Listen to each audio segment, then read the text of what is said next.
Montgomery Community Media presents Primary Election Decision 2024. My fellow Marylanders, you know me. So if Larry Hogan wins, we lose more than the majority. We know Maryland, and we know Angela is the Democrat who will win. I'm April McLean Delaney, running for Congress to rein in MAGA extremists and find common ground. I come from the school shooting generation, where we know that you can't hope politicians do the right thing. You have to make them. I have specific policy solutions to open the doors of opportunity for our community. We as a nation are facing challenges like few other times in American history. Inflation. David Trump. Defund the police. David Trump. 87,000 IRS agents. David Trump. With the myriad of scandals and instances of administrative malfeasance, it is unequivocal that the current guard has been derelict in its duties.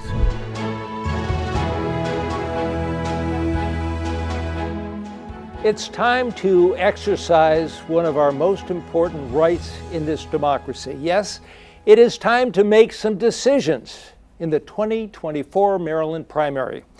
On this program, we'll look at the 4 races that center on Montgomery County. I'm your host, Chris Gordon. Now, our goal here is to give you everything you need to know before you vote in these important local races. The key national race here in Maryland is for the U.S. Senate and could determine if the Democrats maintain control of the U.S. Senate or lose it to the GOP. 2 other local races can determine which party will control the House of Representatives. Congressional District 6, which extends from Montgomery County to the western borders of our state. It could be a game changer. And District 8 has been represented by Democrat Jamie Raskin since 2016. He's become a household name through his work on the January 6th committee, but he faces challenges in both parties. And now more than ever, all eyes are on the candidates for the Board of Education. There are lots of choices with at-large districts, District 2 and District 4 candidates. Here to help us figure out what matters in these key races are State Senator Cheryl Kagan, who represents District 17, which includes Rockville and Gaithersburg. We also have Reardon Sullivan, recent candidate for Montgomery County Executive and former chairman of the Montgomery County Republican Party. Maricé Morales served as a state delegate in Annapolis from 2015 to 2019, and now she works as an attorney in Rockville focusing on immigration, criminal defense, and personal injury law. Let's start now with the race that has the highest profile and possibly the biggest impact, the race for the U.S. Senate. Now, the retirement of longtime Democratic Senator Ben Cardin set up this hotly contested primary pitting Congressman David Trone against Prince George's County Executive Angela Also Brooks and a list of other hopefuls. Former Republican Governor Larry Hogan then entered the GOP primary, putting the seat and possibly the entire control of the U.S. Senate in play. And maybe that's why Trone is spending record amounts of money on TV ads like this one. This is the margin between our Democratic Senate and a Republican one. So if Larry Hogan wins, we lose more than the majority. We lose a woman's right to choose, could lose Social Security, and with Trump knocking on the door, lose democracy itself. The polls say I'm the only candidate who can beat Larry Hogan. So do Maryland officials, from Attorney General Brown to State's Attorney Aisha Braveboy. And I intend to use every ounce of my energy and every resource to do just that. The stakes are just too damn high. I'm David Trone, and I approve this message. With Trone spending more than $54 million of his own money on his campaign and landing an endorsement from the Maryland Attorney General Anthony Brown, is that enough for Trone to win? He did not get the Washington Post endorsement. So let me just say that this is a great setup. We do have to worry about who wins in November. We are lucky to have 2 great candidates in the Democratic primary. I'm supporting David Trone because I think he's the candidate who will most likely defeat Larry Hogan and help us hold the Democratic seat. It is many more people than our Attorney General, though. A number of legislators from around the state, a number of elected officials, and notably from Prince George's County. Women, African Americans, Prince George's County elected officials who know her best have endorsed David Trone. Reardon Sullivan, being the voice of the Republican Party, let me wait and go to Maricé. And if you'll tell us what your assessment of David Trone as a candidate is, because you haven't endorsed yet? I will say that I am leaning towards Angela. I would like to see a woman of color in that seat. I also think that she has an advantage in being able to speak on her record on reproductive rights. Well, also Brooks has stepped up her advertising, showing her surrounded by many powerful politicians throughout Maryland who endorse her. We know Maryland. And we know Angela Alsher-Brooks is the right choice for Senate. We know Angela will get things done. From investing in education to defending our democracy and the right to vote, to standing up for a woman's right to choose. We're all supporting Angela because we know her record and we believe in her vision. We know Maryland. And we know Angela is the Democrat who will win. I'm Angela Alsher-Brooks. I approve this message. Now let's get to work.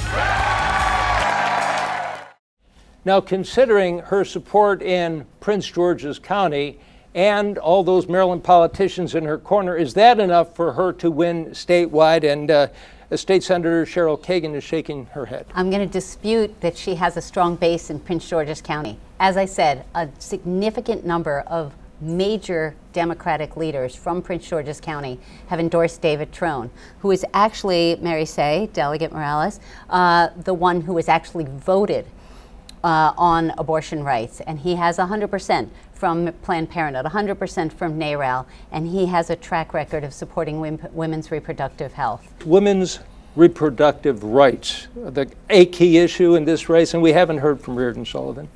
One of the things that, and I agree with you, Trone is actually a good candidate, so is Alsher-Brooks. But I would offer that whenever we select our candidates, we need to really be colorblind. The whole idea of selecting a candidate based on race, creed, color, national origin, gender, or sexual preference, I don't think that should come into play. I just think it should come. I'm going to disagree with you. Yeah, on both sides. Well, let's bring the late entry into this discussion so that we can continue it. In the GOP primary, there was a late entry, and it really changed the nature of the race. Yes. Two-term Governor Larry Hogan, who proved that a Republican can win in the state of Maryland. Well, here's his take on the current political landscape. Washington, D.C. is a mess. There's no common ground. The left, the right, they're just shouting all the time, and no one's listening. What a mess. But now who is going to clean it up? It doesn't have to be this way, and it shouldn't be this way. I've seen children that have behaved better. Like you, I'm completely fed up. Enough is enough. Cut reckless spending, support our police, and secure the border. I'm Larry Hogan. I approve this message, and I'm running for the U.S. Senate to get stuff done. Well, as recently as a couple of weeks ago, Hogan was quoted by the Hill newsletter as saying, quote, "I still don't have any burning desire to be senator, but I was compelled to run because the system is broken. If he wins, could the majority shift to the GOP?" Let's pivot back for a second. I actually want to talk about this, but yeah, so do I. So I would love to have a woman in our congressional delegation, which is right now 10-0, all men. I would love to have a woman of color, but for me, this is not about checking the boxes. It's who will be an effective U.S. Senator and who will win in November and make sure Larry Hogan is not successful, since he vetoed our abortion bill, vetoed our gun bill, vetoed my common sense election bill, opposed our 10-year plan for our public schools, not a fan of climate. It's a problem, and people think he's a common sense governor, but he basically ran because he took credit for all the Democratic legislative initiatives and vetoed a lot of our stuff. Sort of like gerrymandering? I mean, the whole issue here, I think, is Hogan, we all know, had an 87% approval rating. Now, that goes across all different categories of Marylanders. So that speaks a lot for itself, just the fact that he has such a high approval rating. What Larry Hogan has done is brilliant in that he has positioned himself as an independent, right? When you get all these different faces on his commercials, and even when we were in the legislature, every time he would speak, he would say bipartisan all the time. Right. But in reality, he's not very independent.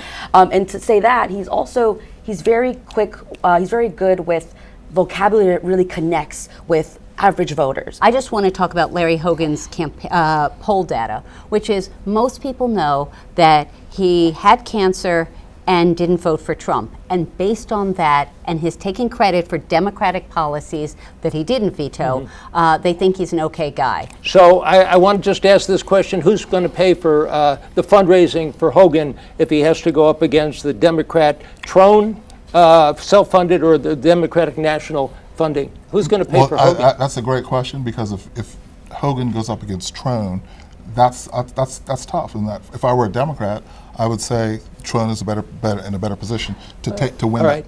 that. I'm going to go to the bottom line on this race. Who wins Hogan, Trone, Alsobrooks? Who wins the Democratic primary? Well, I'm for Trone, and you're Larry for Hogan. Alsobrooks. I'm leaning towards Alsobrooks. I'm not saying that she may win. I'm just saying. And if Hogan wins, who wins in November?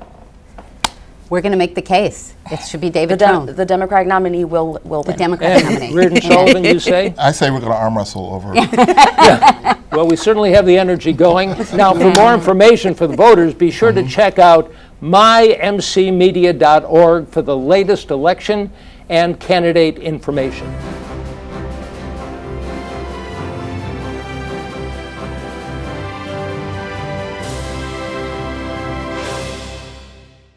Congressional District 6 sits north and west of most of the larger towns and cities in Montgomery County. It's more rural and more apt to swing Republican than other parts of the county. Democratic candidates, well, they have a healthy lineup of candidates in both parties. Let's look first at the Democrats. April McLean Delaney and Joe Vogel have been trading barbs in the past few weeks. It's gotten contentious. They are strong contenders. Are they, or are they just good at getting attention? It's really a great field. There have been a lot of endorsements, and a lot of jabs have been paid for by independent parties, not by the candidates. Let me just say, and this is your district, and you could have run, you were asked to run, you didn't want to run, okay? God forbid. Let's move on. What do you think? You know, I think, again, I'm always open to seeing more women in these positions, and I haven't gotten a chance to meet Delegate Vogel. I understand he is Hispanic, he's Jewish. I know Senator Kagan, you guys work closely together, but I do understand that April Delaney did receive the Washington Post endorsement, and I think with her, with the household name, I think she has a strong chance. Let me just say that Vogel has been especially aggressive in his criticism of his opponent. So let's look at what he says in his latest ad. Let's be honest. Every Democrat for Congress supports abortion rights, gun safety, and the environment. I'm Joe Vogel, and the difference is our approach. April McLean Delaney donates to extreme Republicans and is friends with Tucker Carlson and Paul Ryan. I come from the school shooting generation, where we know that you can't hope politicians do the right thing, you have to make them. I approve this message because with our future hanging in the balance, which approach do you choose? Now the polls tell us this race is close, so is going negative a good tactic? Joe Vogel's campaign has been positive and about his background, his priorities, his accomplishments. There have been groups that have endorsed him. The teachers endorsed him, Equality Maryland and many other groups, labor unions, the Sierra Club. All right, but you saw in the Washington Post, they said this race, they're sniping at each other. That's because they haven't paid attention to the authority lines. That's the little paid for by. Okay, so you're saying it's not Vogel. Joe Vogel. Yeah. And so he's getting blamed for something that those who support him have done. He has no control. They are called independent expenditures because they are independent. That's right. Okay. I think he's been masterful at speaking to, again, young, average voters, because there's a disconnect within the Democratic Party where you have kind of, the dinosaurs that have just been waiting in line, waiting their turn. I think Joe has done a really good job of just simplifying and just speaking normal English so that he can attract young voters. Now, Delaney has had some campaign management changes in the past month. Her new ad is distinctly softer. Having raised 4 daughters, I know how to work problems out. I'm April McLean Delaney, running for Congress to rein in MAGA extremists and find common ground. I served in the Biden administration as a tech policy leader, and I helped build a nonprofit dedicated to protecting our kids online. Let's safeguard kids' privacy, address the mental health crisis, and for my 4 daughters and yours, regain the right to choose. I'm April McLean Delaney, and I approve this message because it's time for some common sense. State Senator Kagan, you want to jump in? So I think that's a great ad by April McLean Delaney. Getting the Washington Post endorsement was interesting, but it was super late. They released it at 5:30 on Friday night, 10 days before Election Day. So I'm not sure how effective that will be. I'm sure that some of the money that she and her husband are putting into the campaign will help amplify that. A lot of people read the Saturday op-ed. Absolutely. And so it did get in. And Delegate Morales, what do you think? You know, I wish it would have been a little bit more, I would say. I don't see it as feminine as it could have been. I think she's still kind of, using like an old strategy book where, you have to be like too aggressive. She should play to her strengths as a lady, as a woman. Well, so who else among the Democrats in the Congressional District 6 should be getting some consideration? So I'll give a shout out to Delegate Leslie Lopez, who's a very good legislator and has a job and a family, and I don't know quite how she's doing it all. Hagerstown Mayor Takesha Martinez, the first African-American mayor of Hagerstown, is newly appointed, but she's working hard. There are other people who are credible and hardworking. And you have not endorsed at this point? I have not. And neither have I. To learn more about the candidates in the key races, be sure to watch their statements on the MCM YouTube channel.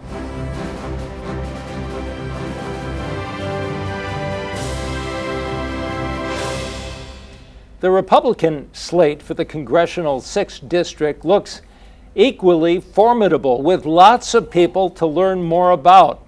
Who stands out here? I'm going to go right to you, Mr. Sullivan. I think the Republican platform, Republican candidates, that's a really great, diverse group.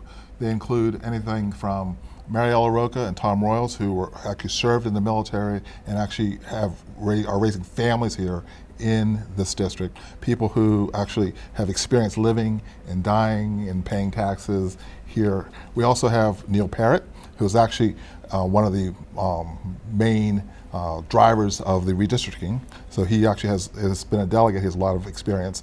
We have Chris Heiser, who is actually a chaplain and former police officer. We have Brenda Cham, who, having met all these people, she is actually just a very nice, simple, common sense person. And then, of course, former legislator. Former legislator, yep. And just as is Neil Parrott. Yep. And so, I mean, I served with Neil on the Judiciary Committee. And as is Dan Cox. Yes. So there's a former delegate. The key here is there's a wide diversity of candidates that would be great, for your people to actually take a quick look at. Okay, so we have some familiar names on the ballot, like Neil Parrott. Now, this ad isn't new, but it's definitely memorable. I'm Delegate Neil Parrott, and this is Neil the Parrott. I'm running for Congress to help your family and mine. He's a talking bird. Neil, repeat after me. Inflation. David Trump. Defund the police. David Trump. 87,000 IRS agents. David Trump. Okay, now for something different. A lifelong Marylander who cares about our country and will stand up for you. That's me. No, Neil, that's me. I'm Neil Parrott, and I approve this message because things have to change. Me too. Thanks, Neil. Well, another well-known Republican candidate for Congressional 6 is Dan Cox. His approach looks a lot more traditional. I'm speaking to you for the first time as your candidate for Congress in Maryland's beautiful Frederick County, where my wife, Valerie, and I live with our children. In the 6th District in the county I've called home for over 40 years of my life, a district that spans from northern Montgomery County through Frederick, Washington, Allegheny, and Garrett counties. A beautiful district steeped in history that was once represented by my former boss, Republican Congressman Roscoe Bartlett, for 2 decades. We as a nation are facing challenges like few other times in American history. The decisions being made in the halls of Washington, D.C. will genuinely impact our individual freedom, our families, businesses, jobs, and schools. At this moment, hundreds of thousands of people from all over the world are illegally crossing our southern border, entering our neighborhoods unchecked, and disregarding our laws. And the fentanyl crisis is claiming lives in our district.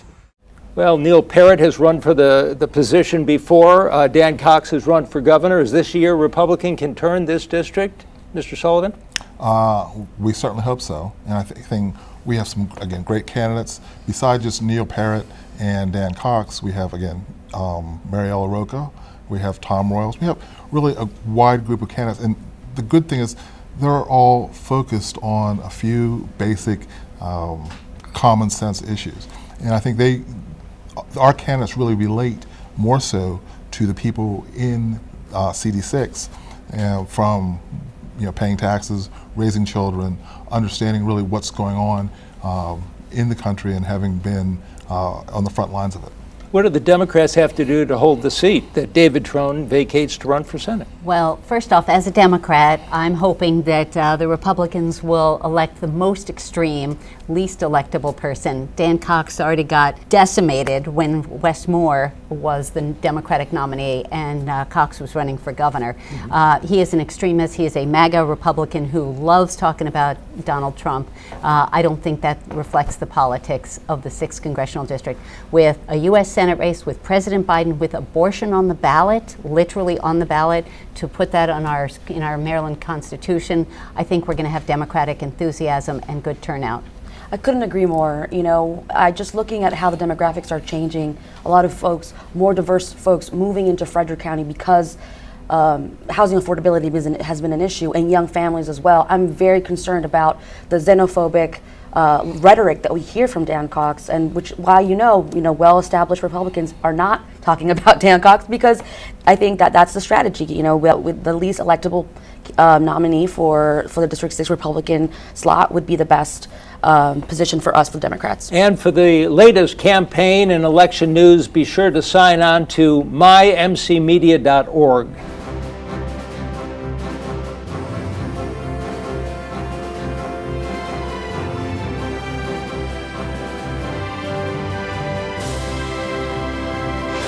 Maryland's Congressional District 8 lies down county. It includes voters in Rockville, Wheaton, Chevy Chase, and among its constituents, people who have of late supported Jamie Raskin.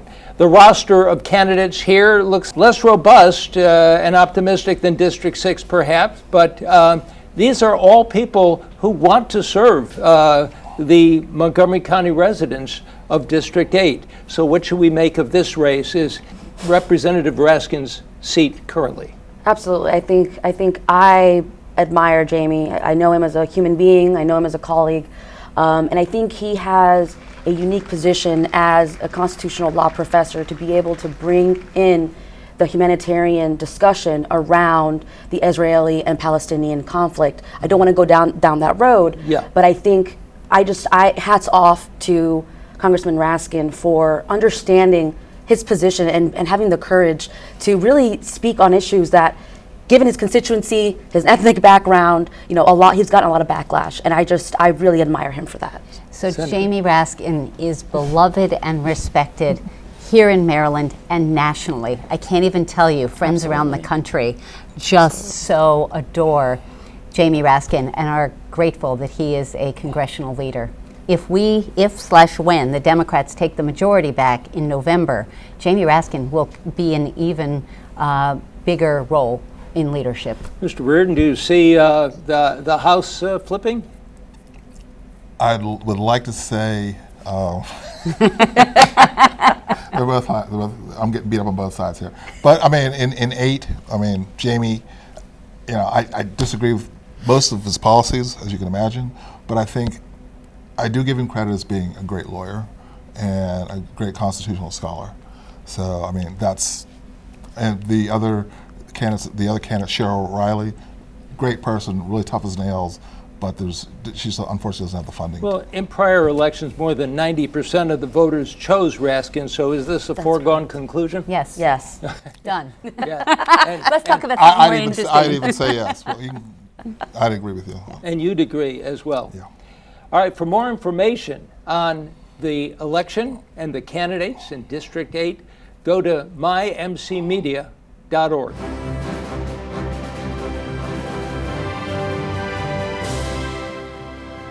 Well, for years now, all around the country, Board of Education elections have been contentious. Well, here in Montgomery County, they seem pretty immune from those kind of issues in the past. But now, the board races seem to be getting more scrutiny. How are we to look at this race with all of the candidates running? And there are a lot of them. So there are a few basic facts that voters should know. First off, our school system takes up half of our county's budget. So it's 47%. important. And a lot of times people just don't even make it all the way down the ballot, or they don't do their homework. And I hope that will change this year. Okay. There have been scandals. There have been too much passivity, not enough questions that have been asked, not enough oversight, whether it was the sex scandal, fiscal priorities, or whatever. There is a sentiment out there that's throw the bums out. Unfortunately, that's going to affect potentially good incumbents as well as some that are weaker.